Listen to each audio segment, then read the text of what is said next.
Professor Cobb, it's very great to meet you virtually.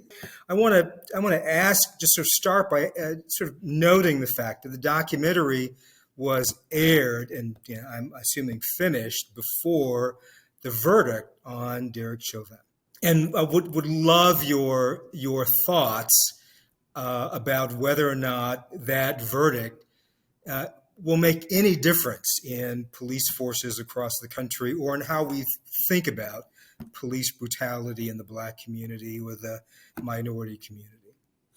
So first, thank you so much. And, the whole team is very honored and humbled to receive this award. And so I do want to say that, from the outset, kind of George Floyd was looming, over the production. Like as we were going through, obviously you see the footage, as part of the film, but it really was a constant reference point as we were going through everything that we did with the film. And in paying that close attention, or in paying such close attention to that case, I think the idiosyncrasies of it became more prominent and more apparent. Mm-hmm. And so it's hard to know if this will be indicative of new trends or new developments in the relationship between African Americans or people of color and law enforcement, because in this instance, there were protests in 350 cities in the United States and in dozens of countries around the world. And the United States was embarrassed on the world stage by the events on 38th and Chicago in Minneapolis. And so police came out and denounced Derek Chauvin's actions, which almost never happens.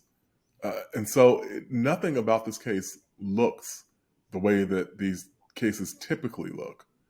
And so maybe it will have some effect. The optimistic view of it is that it will, but it's also really possible that this case is so distinct and so unique that it won't really be a precedent for anything that happens after it. So one of the things that was, I think, very useful and illuminating about your documentary was the example that you gave of how the city of Newark really changed its police practices. Mm-hmm. I mean, do you have the sense that those sorts of changes would have made a difference in Minneapolis? Or do you think those sorts of changes will actually be deployed in some place like Minneapolis? Yeah, I mean, I think that a lot of things could have happened in Minneapolis. Minneapolis had a lot of chances to get this right before May 25th of last year.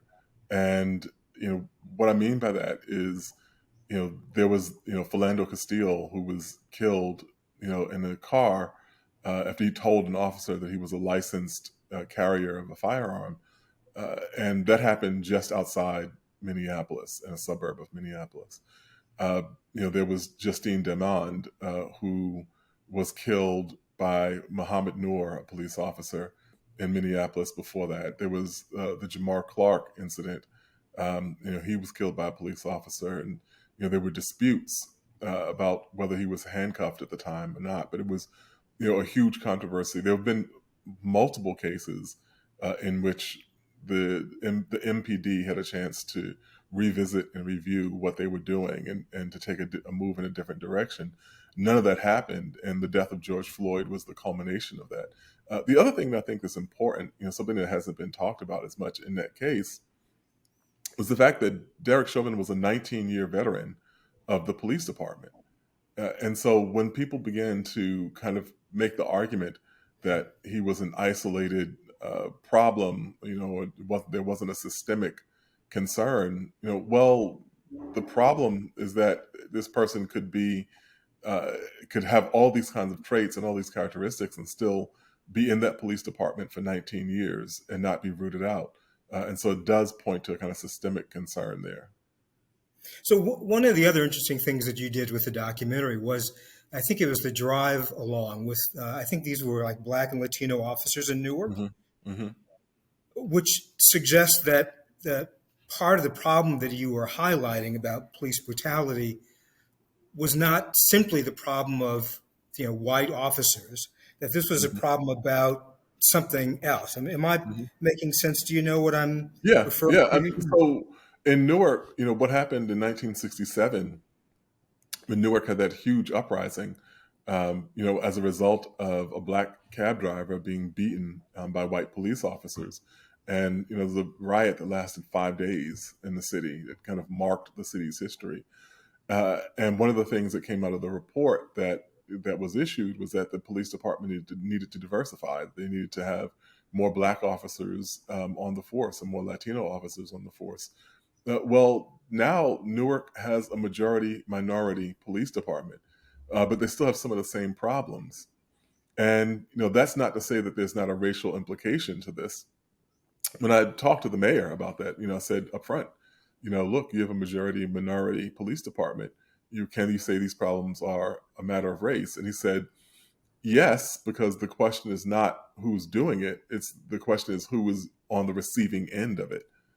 And so he said, these systems have perpetuated ideas and behaviors that go across color lines, but they are by and large restrained to the people of color in those communities. And so I think that's one of the more fundamental things that points to there being systemic problems, not simply problems of individual racial attitudes. Again, I think that's just an extraordinarily important point, and I think the documentary really sort of illuminates that pretty clearly. One of the things that was also very interesting, and I want to sort of ask you about this, not that I think you you shouldn't necessarily feel like you're the expert on the Lilly Report, but did the Lilly Report at all talk about systemic racism, and or was it sort of focused? So let me just sort of ask you about that. We've got this report on these extraordinary events in Newark in the late 1960s. Did that report actually focus on the sort of problem of systemic racism that we can see so clearly today? Yes, in the sense that the Lilly Report is like maybe 10 volumes. You know, it's gigantic, and Yeah. it touches on multiple layers of these problems. And so, in that way, it was kind of a preface for the Kerner Commission report, which also looked at the problems and saying that they extended far beyond the matters of simply policing, but the social and institutional context in which that policing was happening.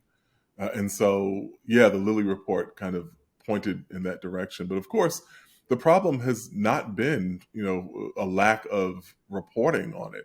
In each one of these instances that we've seen, the major uprisings, there's a report that says we have to look at the bigger issues, the bigger dynamics there. It's not a matter of lack of knowledge. It's always been a matter of lack of will. So one of the things that the Kerner Commission report focused on, and I don't know if the Lilly report focused on this quite as much, but the Kerner Commission report at least focused clearly on the role of media in not communicating Hmm. clearly to white audiences what the challenges were regarding their black neighbors. Did the Lilly report focus on that as much? Oh, I mean, I have to tell you that that's a 10-volume report, which I Yeah, have not like read the entirety of. And yeah. so there may be a graduate student somewhere who has. But I don't know if the Lilly report touches on that in the same way that the Kerner report did. And the Kerner report was really ahead of its time in understanding the role of media and reportage and all of this as well. Yeah, the Kerner Commission report, I think, really was or provided some foundation actually for some of the arguments that helped to support the drive for the Corporation for Public Broadcasting and led for greater efforts to make sure that there were other opportunities for women and minorities to actually get on the air, which sort of gets me to the next area that I want to talk about, which is really sort of how you view other media coverage of these sets of issues that your documentary is focused on so well. Hmm. Um, do you mean in general? How do I think these issues have been covered or handled? Yeah, both how you think they've been covered and handled, and particularly, I see a distinction between what you did with Frontline Hmm. and what other commercial operations did in covering these sets of issues. But Yeah, and so because media is such a gigantic entity, yeah, it's hard to summarize or it's hard to generalize. There were some places that did outstanding coverage, and I thought MSNBC, handled these issues particularly well around George Floyd. And I'll say, just as a kind of full disclosure, that I'm a commentator for MSNBC. So, but I'm not saying that out of any kind of home team loyalty. I thought if I had problems with their coverage, I would have been kind of leading the charge and saying that there was something wrong with it. I thought that they did very well in covering it. But in other instances, not so much, because there's a kind of congenital even-handedness that is not always appropriate, doesn't always get you closer to what's going on. Sometimes they're not two equal sides of a story. And so, there was that dynamic of it. There was also a kind of curious dynamic about how people reported, the sporadic instances of violence, which we now know were some instances done by provocateurs, people who were not from those communities, but were attempting to kind of stir up trouble there.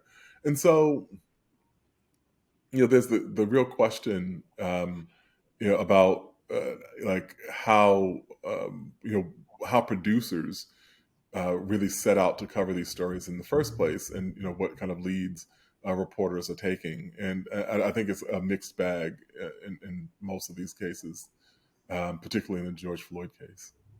well, one of the things that I think was so extraordinary about your work, and one of the things that I'm a big fan of Frontline, is that I think an hour-long documentary looking at this issue, both historically, but connecting it to politics, connecting it to systemic issues of race in our country. I think it's hard to find that on commercial media. Mm. I think part of one of the things that's just so valuable about public broadcasting in this country is that there is an opportunity to actually present a very in-depth. And one of the other things that I think gets a bit confusing is that you talk with union officials Mm. representing the police that actually explain and justify the fact that what many police do is legal. Hmm. So it's not as if you are not reporting the so-called other side. Yeah. Uh, could you talk a little bit about that and how deliberate that was of sort of getting the other side of this set of issues? Yeah, we wanted to talk to everybody, and when one of the interesting reactions that I've gotten when people watch that film is they ask me about how I felt interviewing, the head of the police union in Newark. Yeah, And yeah, and I said, and he said lots of things that people have followed, like my writing, and they know that I've been critical of the police unions and the other dynamics that are present. But by and large, I was grateful that he talked to us because he could have just yeah, stonewalled us. yeah. And he Googled me and knew the stories I've written and the New Yorker, and we'd done an interview with him 4 years earlier, which was contentious.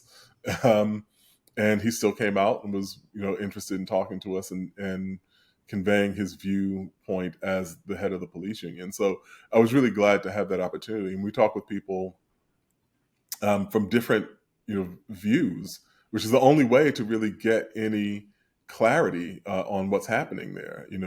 We talk to people in official capacities. We talk to people who were community members. We talk to people who were in kind of administrative capacities. We talked to other media people. We wanted to make sure we got as broad a perspective on what was happening on the ground in terms of policing in Newark as we could. Well, again, I think you just did a fabulous job at a well-rounded documentary. Now, let me sort of wrap this up a bit and ask you a question that may be a kind of, I don't know, awkward or strange or uh, I read you in New Yorker. I read, I watch these PBS. Who do you think your audience is? Is your audience the uh, the people who actually come to these platforms? I mean, are they watching Frontline and PBS? Are they reading these long, sometimes long magazine articles? Hmm. I mean, I think that it's fortunate that I get to interact with people in a lot of different places. Mhm. And, the Frontline audience and the New Yorker readership are, two very, kind of distinct and well-defined groups. And, there are people who follow me on social media who are interested in the things that I do. But also, you really can't predict, where things are going to go. Yeah. I was just riding my bike, in Manhattan, and a guy leaned his head out the car window to like yell that he liked my work, and he was kind of Oh, just that's driving great. by. Yeah, and sometimes I'll get, if I'm in Harlem, I'll get stopped, and people will say, want to talk about something I've written, and what my vantage point on something is. And sometimes if I'm downtown, in a completely different part of the city with a different demographic and different communities, other people will stop and want to talk. And I think that that's uh, the best thing that any person involved in media could have, which is an array of different people that you can converse with, or an array of different perspectives that you have access to. And of course, one other thing that I have to say is that we are all, for the entire team, we're all tremendously indebted to Rainey Aronson and her real insight into this. And she was 110% supportive of everything that we were doing, as we were trying to approach this film, which was done in the course of the pandemic, which is not easy. There were complications and wrinkles and things that we had to try to negotiate, and figure out what days it was going to be nice outside so we could interview people and all of those things. And in the course of that, Rainey was always there, with helpful suggestions and advice and so on. And so, we're all very appreciative of her. Well, I think she does a wonderful job. GBH has done, I think, a great job with their participation in this series. And again, I think I've run out of time, but I really want to thank you very much for this work and for your continued work and having the time to have a short talk with me today. Really appreciate it. Thank you. I appreciate it.